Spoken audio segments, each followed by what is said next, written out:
আসসালামু আলাইকুম বন্ধুরা, নীলফামারী থেকে শুভ সকাল। এই যে সকালে সূর্যটা, এটা কি হাঁসের খামার। এই যে বন্ধুর বাসাতেই তো আসছিলাম রাতে, মনে করেন সকালে নাস্তা টাস্তা হলো, খাওয়া দাওয়া করলাম, চাটা আন্টি নিজের হাতে চা বানালো। এই যে বট গাছগুলো দেখ, ওইটাই তো বললাম, বট গাছের সিস্টেমটা একটু দেখি।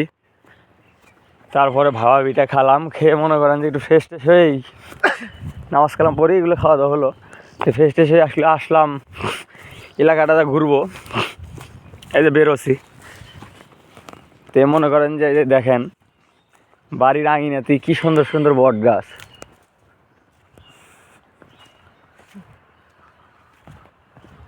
জোস সেনা একসাথে অনেকগুলা রে।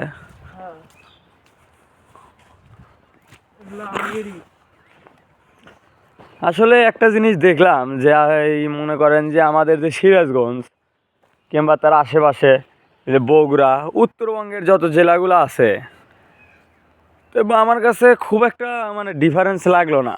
মানে পঞ্চগড় থেকে শুরু করে নীলফামারী এই একই সব কিছু, শুধু এই যে পরিবর্তন এদের মনে করেন যে এদিকে চাষ হয় যে ধান টানের চেয়ে বেশি আলু, তারপরে আর এগুলো বিভিন্ন ধরনের জিনিসপত্র। তাছাড়া এই যে গ্রাম, তারপরে মনে করেন যে মাটি, মানুষের আচার ব্যবহার, উত্তরবঙ্গের সব কিছু। বাদাম গাছ নাকি?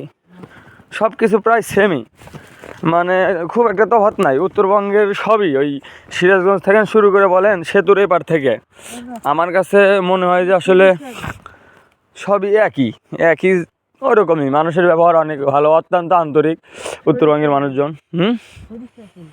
সরিষা ফুল না? সরিষা ফুল তো মনে করো যে আমরা মালের খেতে গিয়েছিলাম আর কি, এতে কি চলন বিলে।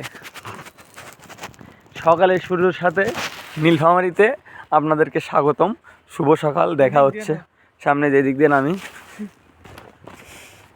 এগুলা মনে করেন যে সবই আলুর ক্ষেত, আলুর পাতার আলু উঠে মনে করেন জানি এক পার বিক্রি হয়েছে, আবার গাড়ছে। এগুলা মানে পরে তুলবে আর কি, যেগুলা গাড়ছে তুলছে না ওগুলা ভালো টাকা নিছে এরা।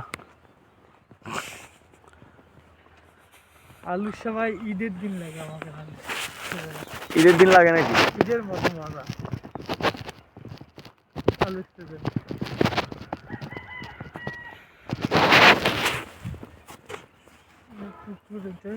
মাছ টাছ ধরে।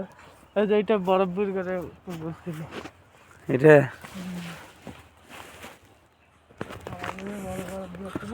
হ্যাঁ,